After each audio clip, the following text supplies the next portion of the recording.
lebih dahulu sebelum apa namanya submission. Sebentar, ini saya kayaknya harusnya live di ini. Ya beginilah, kalau masih online tuh jadinya double-double. Nah, apa namanya, kalau Anda punya izin sebelumnya, kami akan memberikan tambahan waktu untuk submit gitu. Jadi nggak perlu takut untuk membicarakan tentang izin tersebut.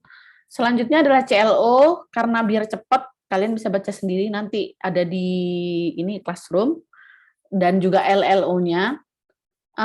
Terus ini jadwalnya, jadi jadwal hari ini tuh cuman introduction sama nanti scope-nya dari History of Architecture.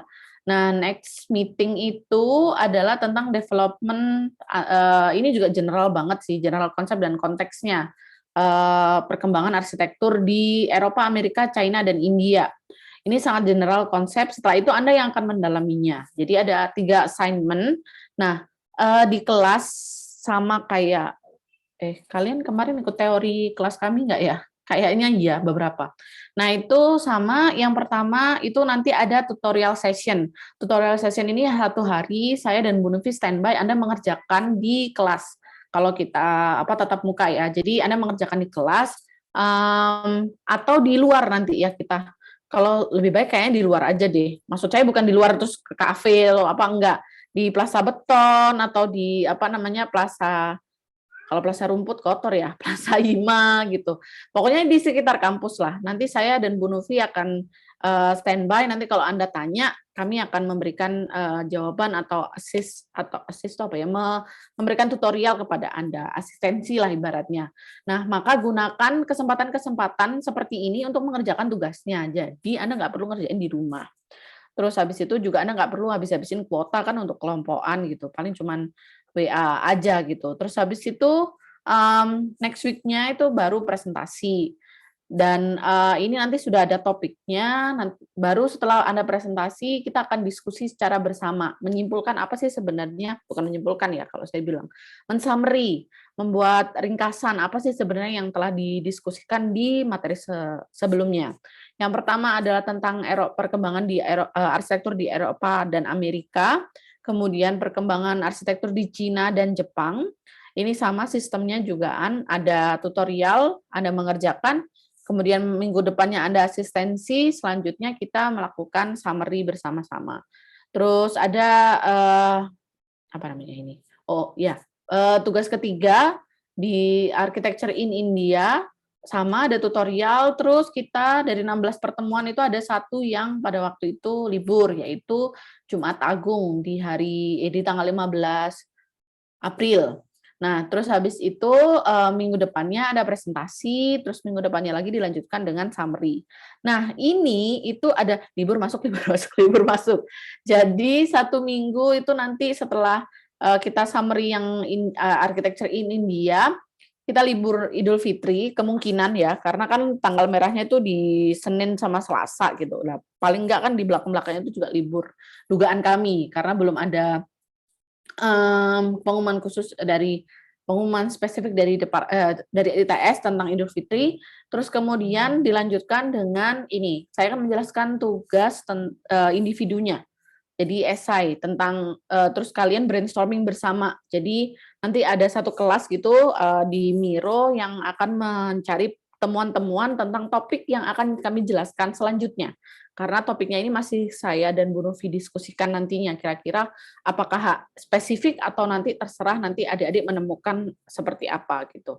Biasanya nanti dari sini hasilnya itu akan dijadikan paper atau dipublish bagi yang sesuai. Sehingga Anda perlu juga mengecek tentang plagiarisme. Nah, ada yang pernah dengar Turnitin nggak?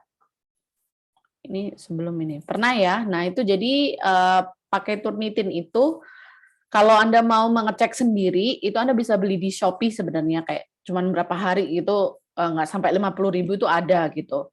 Nah, apa namanya, itu untuk mengecek sendiri, karena nanti akan saya dan Bu Nufi cek, terutama tentang plagiarisme ini gitu. Terus habis itu setelah penjelasan itu tadi dan brainstorming, ada UTBK kemungkinan gelombang 1 sehingga libur 1 minggu. Terus habis itu kita masuk 1 minggu, ada ini tutorial, Anda asistensi hasil yang Anda dapatkan atau draft dari esai Anda, terus kemudian ada UTBK lagi, gelombang 2, terus baru ada submission-nya ini. Jadi kalau submission nggak usah masuk kelas, kami berikan kode absensi, terus tanggal 16 kita closing gitu. Nah closing ini, apa ini agendanya? Ya, ini cari apa kita diskusi santai aja gitu. Nah untuk yang ini ya UTBK ini kemungkinan akan fluktuatif ya, nggak tahu akan cuma 1 gelombang atau 2 gelombang gitu. Kalau adik-adik ingat tahun lalu gitu, ya tahun lalu itu cukup ini kayak ada nggak ada. Jadi jadwalnya tuh sampai berubah-ubah terus gitu. Nanti akan selalu diupdate gitu.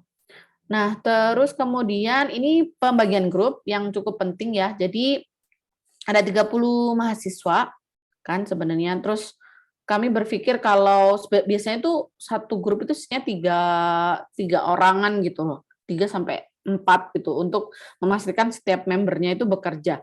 Akan tetapi karena kondisinya kita tetap muka nanti akan pakai masker dan lain sebagainya biar nggak lama-lama interaksinya, kami memutuskan untuk membaginya menjadi 6 kelompok aja gitu. Jadi karena 30 pas 5 mahasiswa setiap kelompok.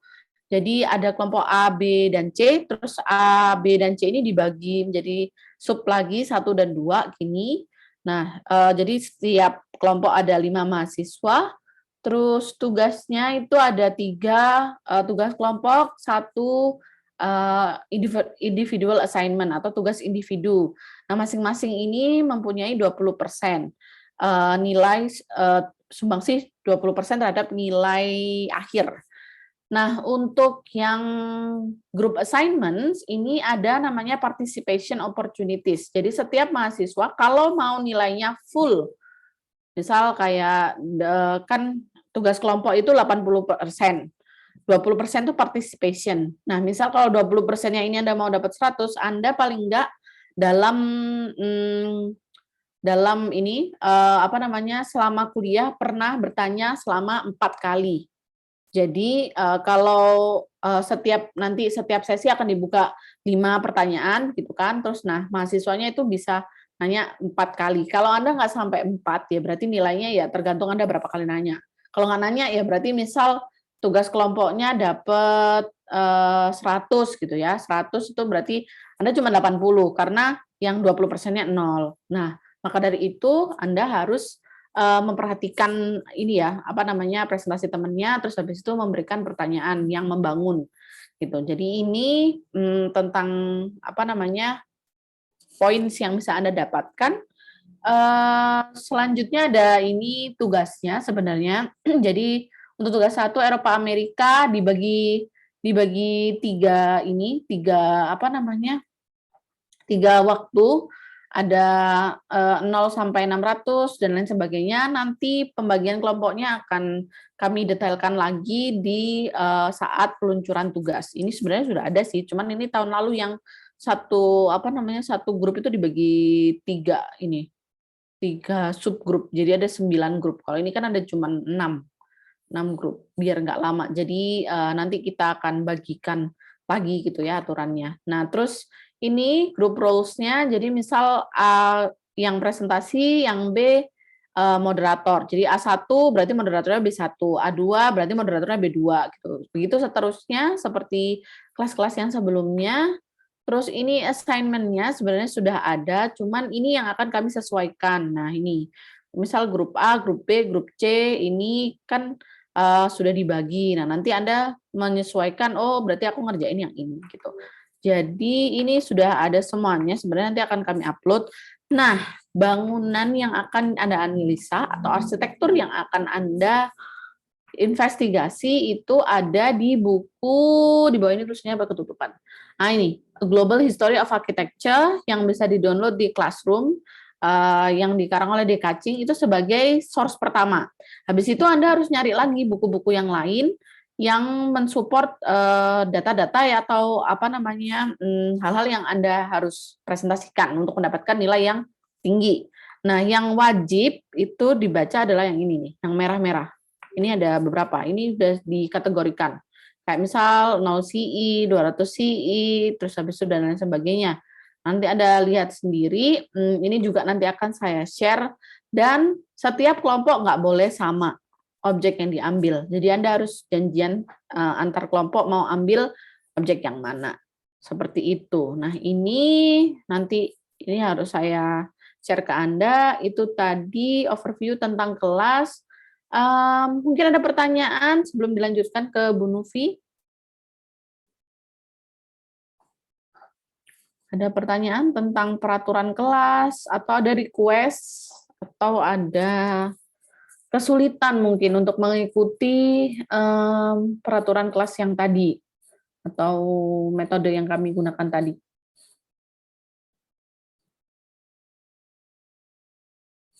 Ya, silakan, Kusnul Galitsa.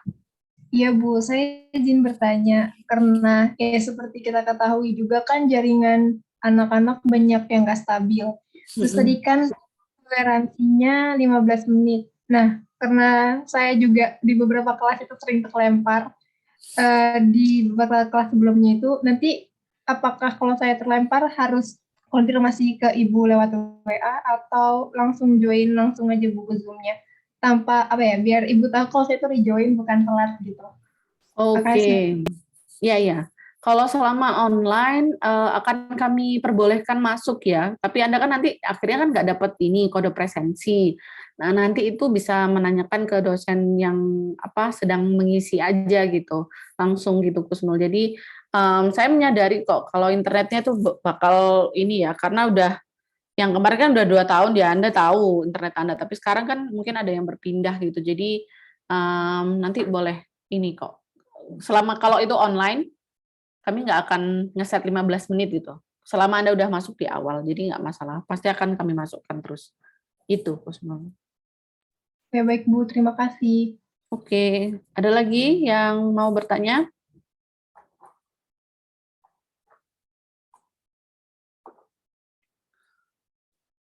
Oke, atau mungkin nanti kalau misal di tengah-tengah muncul pertanyaan, Anda bisa mengajukan pertanyaannya.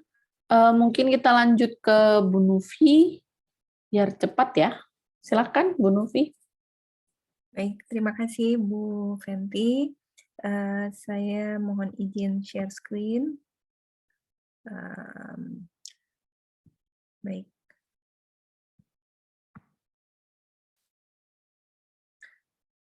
Seperti tadi yang disampaikan oleh Bu Fenty dan sudah kita sepakati bersama, apa yang akan saya sampaikan tentunya hanya merupakan sebuah overview ya. Jadi sesuatu yang nanti akan mendasari dan memberikan kita dasar untuk berpikir. Jadi dalam banyak sisi ya, kalau di arsitektur, menurut saya hal yang terpenting dalam menyampaikan sesuatu itu adalah mindset-nya. Dan kenapa mindset dalam mata kuliah kita ini harus disampaikan di awal, karena akan banyak sumber yang bisa jadi dasarnya atau mindset-nya berbeda. Jadi apabila kita sudah memiliki pegangan untuk mindset yang akan kita gunakan dalam mata kuliah ini, akan lebih mudah bagi teman-teman untuk mengkritisi dan mengambil sumber yang sesuai dengan apa yang akan. Apakah suara saya jelas? Jelas, Bu, jelas. Oke, baik. Saya akan mulai dengan pernyataan ini ya. Jadi ada sebuah sumber yang saya baca, jadi sumber sejarah itu tidak selalu hanya berdasar dari buku ya. Kadang-kadang kalau kita melihat pada media sosial, karena sekarang media sosial banyak juga yang membicarakan masalah-masalah serius seperti sejarah arsitektur dalam konteks yang lebih kontemporer. Pernyataan atau proposisi ini menarik untuk saya karena dia menyatakan bahwa architectural history itu lebih, jadi melampaui dari sekedar cara atau cara pandang atau studi tentang bangunan. Jadi apa sebenarnya yang kita pelajari? Nah, ini adalah mindset yang menurut saya akan melatari kegiatan kita dalam satu semester. Yaitu pertama tentang filosofi, kemudian ide atau gagasan, dan teknologi yang nantinya akan menghasilkan bangunan. Jadi kalau kita pahami, selama ini yang kita bahas sebagai bangunan itu adalah karya atau produk dari arsitektur. Jadi material works dari architecture itu adalah bangunan. Tapi sebenarnya apa yang kita pelajari dalam arsitektur itu sesungguhnya adalah tentang cara pandang. Jadi philosophies and ideas itu berarti cara pandang ya, dan teknologi. Kemudian kalau teman-teman di studio belajar tentang force, maka force ini kita pahami dalam bahasa yang lebih umum sebagai social system dan cultural values. Jadi sebenarnya apa yang terjadi di masa itu yang mempengaruhi munculnya sebuah bangunan tertentu. Kemudian diharapkan dari dua cara pandang yang di atas ini, kita akan sampai pada pernyataan bagaimana cara kita melihat dunia dan bagaimana kita menempatkan diri nantinya sebagai arsitek. Nah, pernyataan dari Churchill itu mungkin sudah pernah Anda baca ya, sering Anda baca ini. Pernyataan ini menyampaikan kalimat yang menurut saya menohok ya, karena disampaikan bahwa sejarah itu sebenarnya ditulis oleh pemenang. Jadi kalau misalnya kita lihat sejarah-sejarah yang kita baca, sejarah dunia atau sejarah Indonesia, kadang-kadang kita lihat bahwa ada hal-hal yang tidak tertuliskan atau alpa tertuliskan. Kenapa? Bukan karena fakta itu tidak ada, tapi karena penulis dari sejarah tersebut bukanlah orang yang mengalami fakta tersebut. Jadi kadang-kadang kalau misalnya Anda baca sejarah, nanti ada sejarah-sejarah yang belum pernah terbuka, kemudian disampaikan oleh pelaku fakta yang lain, yang akhirnya melengkapi sejarah ini sebagai sebuah gambaran yang utuh. Nah, hal ini juga terjadi pada sejarah arsitektur ya. Atau kalau kalau teman-teman mungkin lihat, saya tidak menggunakan history of architecture, tapi architectural history. Nanti mungkin bisa diulik ya, nanti bisa disampaikan di bagian akhir dari perkuliahan kita nanti di bulan Juni. Kenapa saya lebih cenderung menggunakan kata architectural history daripada history of architecture. Mungkin kata kuncinya adalah ketika kita bicara tentang history of architecture, maka kita hanya akan sampai kepada material works-nya atau history of building. Sedangkan kalau kita bicara tentang architectural history, maka kita akan bicara tentang tiga hal tadi. Nah, jadi sejarah itu basisnya adalah tentang sebuah narasi, sebuah cerita, yang interpretasinya bisa dari mereka yang pemenang, gitu ya. Kalau misalnya pemenang dari perang begitu ya, kemudian menulis sejarah, maka akan sangat berbeda dengan mereka yang dalam posisi sebaliknya. Hal ini juga terjadi di sejarah dalam konteks arsitektur. Karena kalau kita lihat sumber-sumber yang kita baca selama ini banyak sekali berbicara atau menuliskan tentang sejarah Eropa dan Amerika, jadi arsitektur Eropa dan Amerika, tapi apa untuk menyampaikan bahwa di belahan dunia yang lain, khususnya di Asia, itu banyak sekali sebenarnya sejarah arsitektur, atau yang dalam konteks ini kita sebut sebagai arsitektur yang selama ini tidak pernah diulik atau tidak pernah disentuh sebagai bagian dari sumber ide. Oke, sampai sini ada pertanyaan? Baik. Nah, sejarah itu kondisinya tidak statis ya. Kalau boleh dibilang sebagai sebuah kondisi yang isinya flux and change. Jadi karena dia sifatnya seperti itu, maka kita akan mempelajari dalam konteks yang dinamis, bukan hanya pada pergeseran tahun dan perkembangan di dalamnya, tapi kenapa hal itu terjadi. Nah, selanjutnya, sifat kedua dari sejarah selain a set of flux and change itu kompleks. Jadi kalau kita nanti pelajari force-nya, nanti di tugas saya dan Bu Fenty biasanya akan membatasi pada force yang bisa ditemukan untuk membentuk pemikiran arsitektural. Kenapa? Karena di luar itu maka skopnya bukan di luar, skopnya sudah di luar bidang arsitektur. Sehingga kalau kita sampai kepada konteks itu, bagian akhir dari perkuliahan kita adalah bahwa perubahan fisik dalam hal ini material works atau bangunan itu pada dasarnya adalah physical evidence dari societal change. Ya, jadi perubahan sosial yang terjadi itu sesungguhnya bukti atau physical evidence yang paling mudah dilihat itu adalah pada bangunan. Atau dalam hal ini pemikiran arsitektur yang ada dan memproduksi bangunan tersebut. Ada pernyataan yang menarik ya, yang ingin saya garis bawahi bahwa just looking at the buildings make us understand that evolution of architecture in our past, we could understand it without using any words. Jadi ini membuktikan bahwa bangunan itu memiliki bahasanya sendiri, yang maknanya bisa kita tangkap, sekaligus menggarisbawahi bahwa evolusi dari pergerakan karya arsitektur sesungguhnya adalah evolusi dari pergerakan kehidupan kemanusiaan itu sendiri. Nah, jadi kalau kita lihat, selalu kalau teman-teman lihat dalam banyak sumber, itu architecture speaks. But speaks of what? Itu yang nanti akan kita cari dalam tugas-tugas. Nah,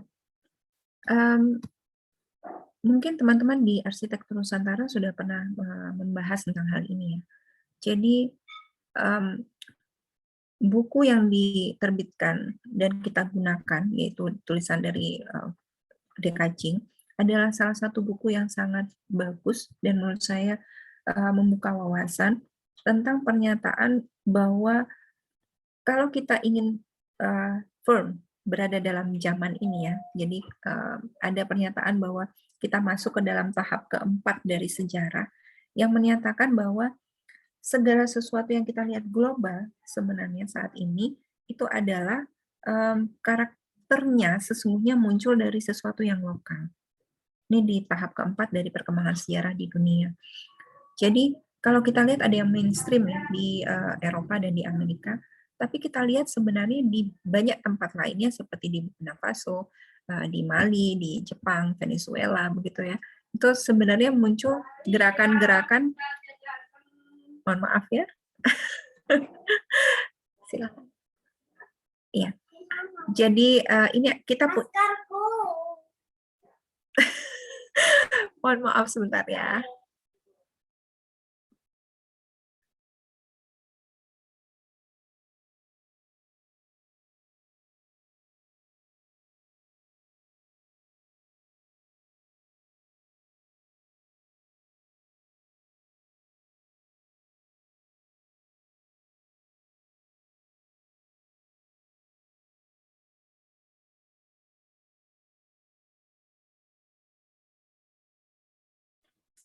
Baik, mohon maaf, terima kasih. Saya akan mulai lagi. Jadi kalau kita lihat aspek ini, apakah ini sudah tertayang nih? Sudah terlihat? Sudah ya, oke. Sudah, Bu. Oke, terima kasih Bu Fenty.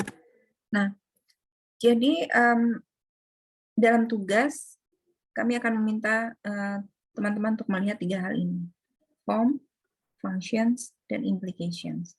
Jadi ketika sebuah bentuk itu muncul, jadi kalau kita lihat ada substansi, ada 2 substansi ya, yang satu ephemeral, yang satu physical, maka ketiga hal ini terbentuk dari substansi yang dibahas. Jadi nanti akan ada form, kemudian ada light, begitu ya misalnya ya, yang akan dibahas, itu implikasinya apa? dalam pemikiran arsitektural. Nah, jadi teman-teman diminta untuk melihat ekspresi. Jadi ekspresi dari arsitektur itu sesungguhnya adalah language atau bahasa yang berbicara. Nah, itu yang akan kita lihat implikasinya, dan kemudian kita lihat bagaimana nanti efeknya pada perkembangan studio kalian. Nah, overview-nya adalah jadi mata kuliah ini batasnya adalah tahun 1 sampai 1900 ya. Kalau tahun 2000 itu akan dipelajari dalam mata kuliah arsitektur modern yang modern ya. Nah, kalau kita lihat skopnya itu akan dibatasi pada Eropa, Amerika, India, Jepang, dan Cina. Dengan sebuah landasan bahwa pada saat itu Indonesia itu masih dikenal dengan kumpulan kerajaan-kerajaan ya, yang kita sebut sebagai wilayah Nusantara. Yang dalam hal ini banyak mengabsorpsi pengaruh dari arsitektur India. Sehingga kalau kita lihat sebagian dari karya arsitektur yang ada pada zaman tersebut, misalnya Candi Borobudur, itu merupakan salah satu architectural work yang mengabsorpsi pemikiran India. Dan oleh karena itu, kita mempelajari konteks India dalam hal ini. Nah, sekarang pernyataan yang terakhir sebelum saya akhiri. Kenapa sih kita harus mempelajari masa lalu kalau kita hidup di saat ini? Mungkin ada teman-teman yang bisa menjawab 1 atau 2 sebelum saya akhiri.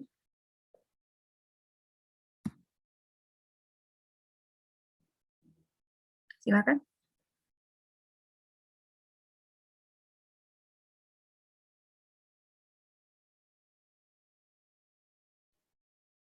Yang tidak menyalakan kamera juga nggak apa-apa kok. Kira-kira kenapa?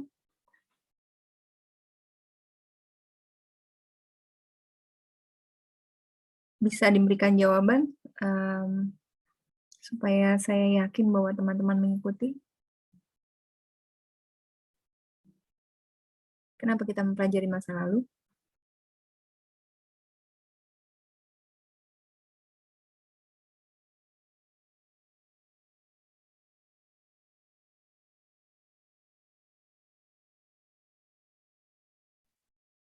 Raise hand. Tidak ada?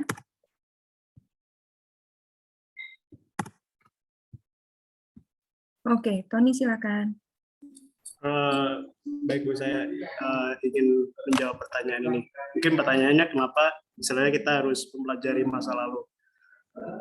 Mungkin kalau menurut saya pribadi itu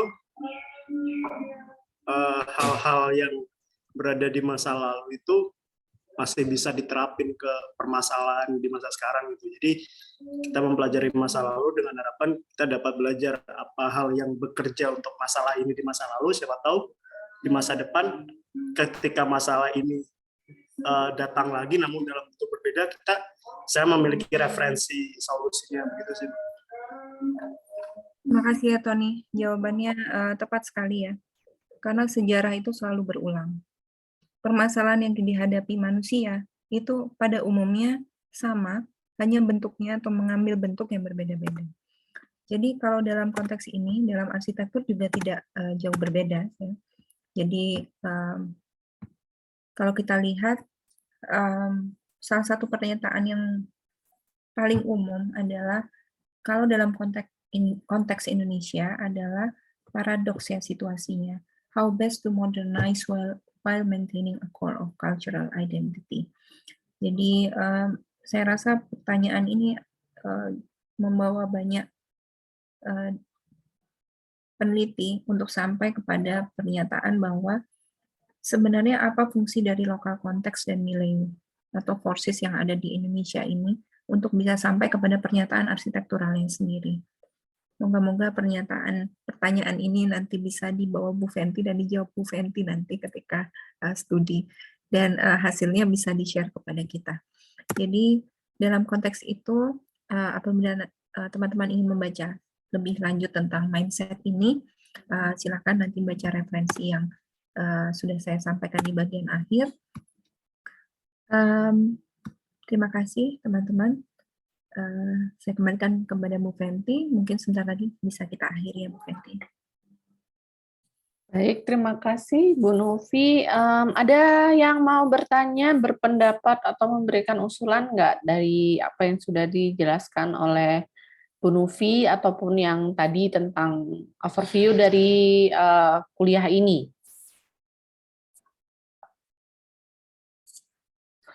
Ada. Di grup tadi ini ya, kalau ada temannya yang nggak bisa join akibat, tadi saya dengar beberapa dosen ini kan ada, saya kan juga sebenarnya lagi ada rapat kan, apa namanya, nggak bisa join karena di Keputih itu katanya lagi pemadaman listrik ya. Jadi kalau misalnya ada temannya yang ada pemadaman listrik, bisa di chat di grup itu, di WhatsApp grup, Anda bisa mengeceknya dan juga izin di situ. Anda nggak perlu cari tempat untuk join kelas ini. Jadi ya udah di situ aja, nanti recording-nya akan kami berikan di Classroom. Saya tadi lupa lagi, tapi pas saya ngomong tadi nggak seberapa penting kok. Anda bisa lihat PPT saya nanti kalau udah saya share. Tadi yang partnya Bu Novi sudah terekam semua, jadi nanti Anda bisa melihat di recording sebagai teman-teman yang tadinya sepertinya ada gangguan pemadaman listrik gitu. Jadi bisa dilihat lagi. Ada nggak pertanyaan atau mungkin usulan atau nggak setuju dengan apa yang tadi kami jelaskan?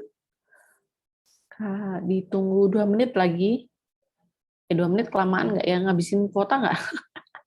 Saya itu cuma khawatir ngabisin kuota yang lagi nggak pakai wifi itu loh. Mungkin bisa ini aja deh, kalau nggak ada memang berarti sudah clear. Nanti semua bahan akan kami siapkan di Classroom. Kalau ada pertanyaan, nanti Anda bisa sampaikan di WhatsApp group. Oh ada, Vena. Silakan Vena. Iya, sebelumnya terima kasih untuk kesempatannya. Mohon maaf nggak bisa on cam karena kondisinya belum memungkinkan di rumah. Jadi saya mau menanyakan tadi Bu Novi sempat menjelaskan dan mengatakan bahwa buku dari Dekacing itu buku yang sangat bagus pada pernyataan jika ingin masuk ke dalam zaman itu maka segala suatu karakternya muncul dari sesuatu yang lokal, sehingga jika ada yang mainstream antara Amerika dan Eropa maka sebenarnya muncul gerakan-gerakan. Nah, setelah pernyataan itu tuh tadi tuh sempat terputus dan belum ada lanjutannya gitu. Saya ingin tahu kayak penjelasan dari yang dari buku Dekacing itu. Soalnya menurut saya menarik ya. Terima kasih, Bu.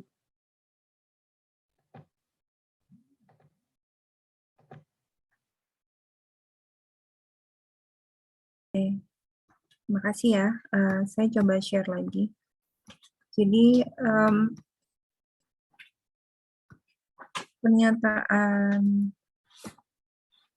yang saya sampaikan di sini tadi,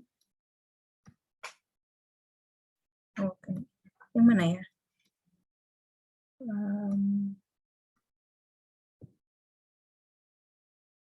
Ini? Iya, yang itu, Bu. Iya, ini bukan pernyataan dari Dekacing. Ya. Ini saya ambil dari sebuah media non-mainstream, ya, Eflux namanya. Dia berbicara tentang architectural history after globalization. Tapi yang ingin saya sampaikan bahwa buku Dekacing itu nampaknya merupakan jawaban dari pernyataan ini.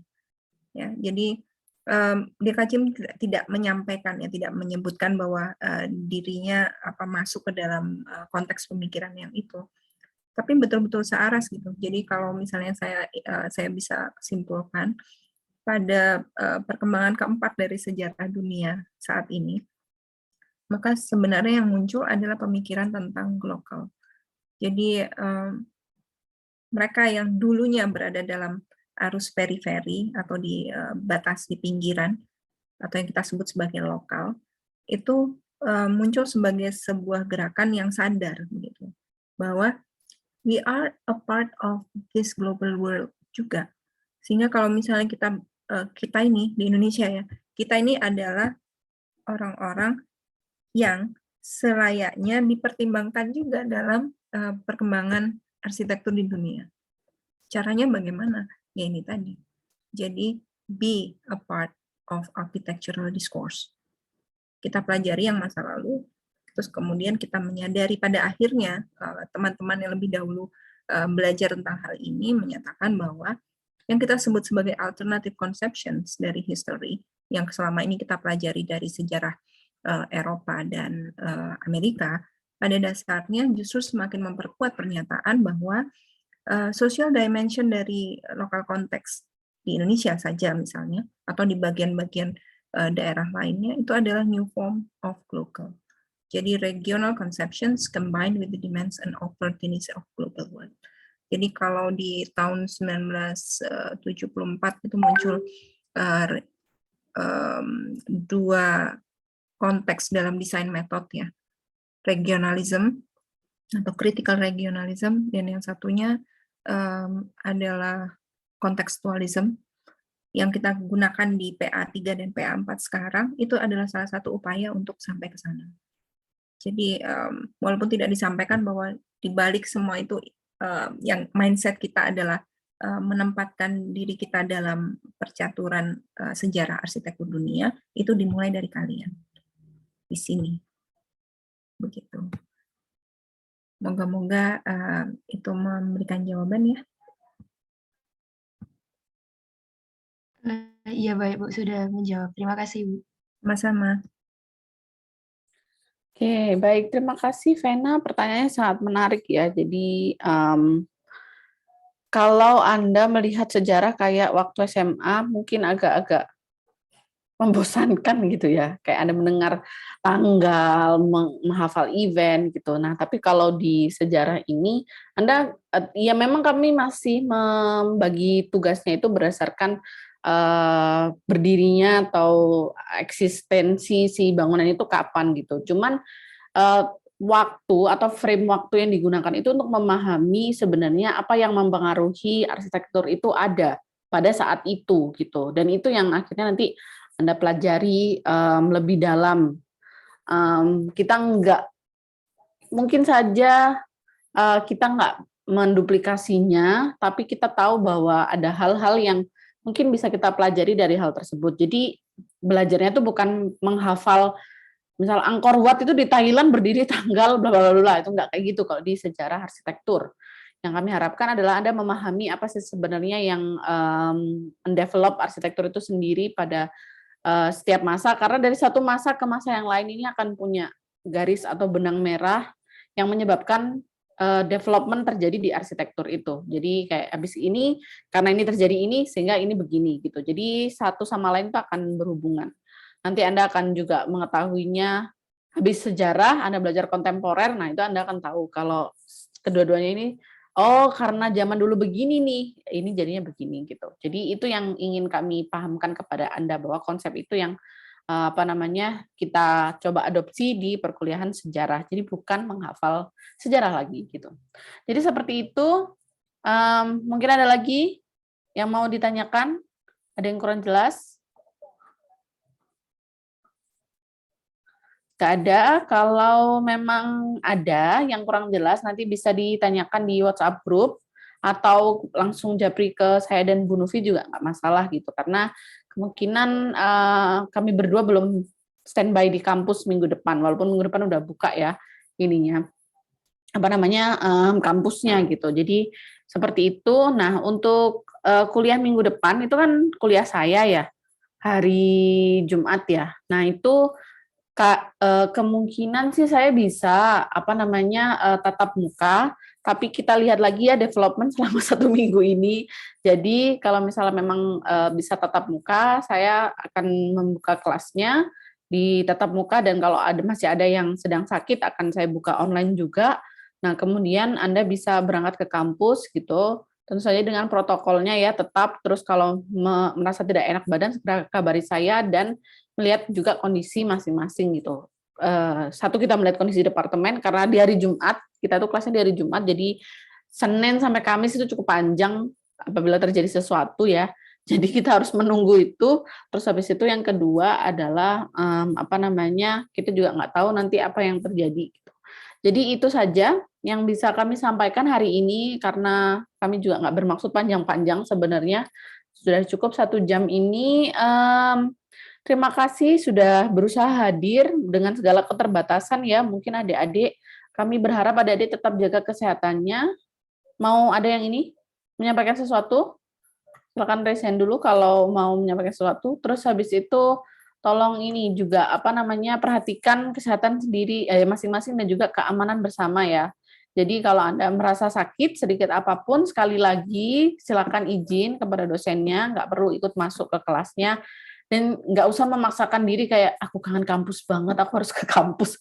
Nggak usah kayak gitu. Kampus nggak akan kemana-mana, nggak akan lari. Anda bisa masih mengunjunginya sampai 10 tahun yang akan datang masih ada di situ gitu. Iya silakan Kusnul. Ya Bu, izin bertanya kembali. Kalau misalnya offline, apakah tempatnya sama ya Bu? Dan jamnya juga sama? Tempatnya terima sama kasih. itu, tempatnya sama itu di SG 101 kan? Maksudnya? Apa di mana? Kusnul tempatnya di mana? Ya, halo? Di SD Bu, cuma saya nggak tahu SD 100 berapa. Oh ya, ini saya cek di kalender saya SG 101. Jadi iya tetap tempatnya di SG 101, jamnya tetap jam 9, nggak berubah jadi jam 7. Jadi Anda nggak buru-buru, bisa sarapan dulu, terus habis itu berangkat, atau Anda mau ya ke bakso Pak di belakang dulu, terus habis itu masuk kelas juga nggak apa-apa. Tapi tetap jamnya jam 9, karena pagi saya harus membuka studio dulu, terus habis itu baru ke kelas Anda gitu. Jadi seperti itu. Tapi minggu depan ini masih tentatif ya, karena minggu depan itu semua kelas saya itu terdampak COVID gitu. Karena jadi saya harus ngikutin online sebenarnya. Karena saya karena adik-adik nggak pernah berkontak, terus habis itu kelas Anda tidak ada kejadian tertentu, berarti sebenarnya Anda bisa tatap muka gitu. Nah, itu yang bisa kami sampaikan gitu. Kami akan melakukannya apabila tidak terjadi kasus-kasus tertentu. Seperti itu. Jadi Jumat jam 9 kemungkinan ya. Nanti akan saya cek lagi gitu apakah saya bisa online atau tidak. Tatap muka atau tidak gitu. Kalau tidak ya berarti harus online lagi gitu. Dan online kalau memang ternyata adik-adik nggak bisa gitu, kayak misal Bu maaf kuota saya nggak bisa beli kuota untuk atau nggak ada kuota gitu, Anda boleh menyampaikannya ke grup ya, kalau itu online, sehingga saya dan Bu Novi cuma record aja materinya, terus Anda nanti dapat recordings-nya. Nah, misal kalau sudah bisa ke kampus, Anda bisa mendownload recordings-nya.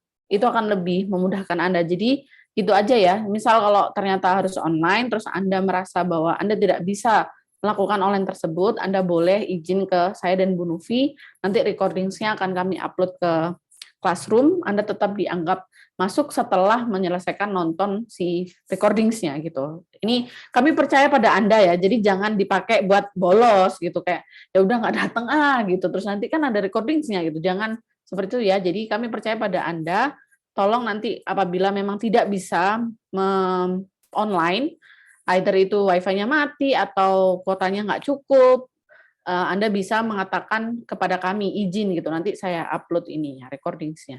Ya, Radian? Iya Bu, halo, apakah suara saya terdengar Bu? Iya, terdengar. Iya baik, selamat pagi Bu Kenca dan Bu Novi. Mohon maaf Bu, untuk perkuliahan kali ini saya kurang kondusif juga karena terjadi pemadaman juga. Dan saya terkendala tadi untuk absensinya, saya terlewat Bu karena menunggu loading My ITSA tidak selesai, jadi ternyata terlewat jam 9.50 itu bagaimana ya? Oh iya, nanti diabsenkan oleh Bu Novi ya, jadi nanti akan kami bantu absen kalau memang terlewat dan lain sebagainya. Ya baik Bu, terima kasih Bu. Ya, oke. Ada lagi yang mau bertanya?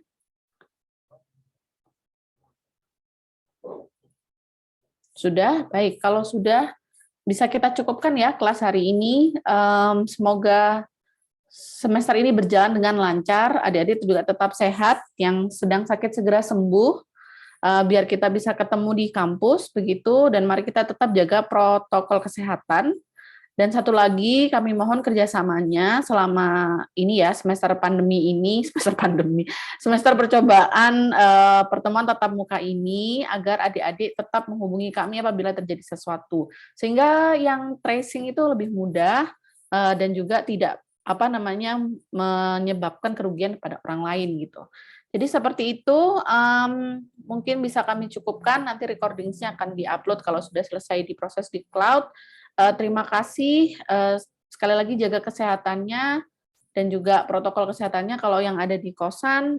Sampai jumpa minggu depan, nanti saya kabari minggu depan apakah tetap muka atau tetap online. Selamat pagi, saya akhiri ya meetingnya. Terima kasih, Bu. Terima kasih, Bu. Terima kasih, Bu.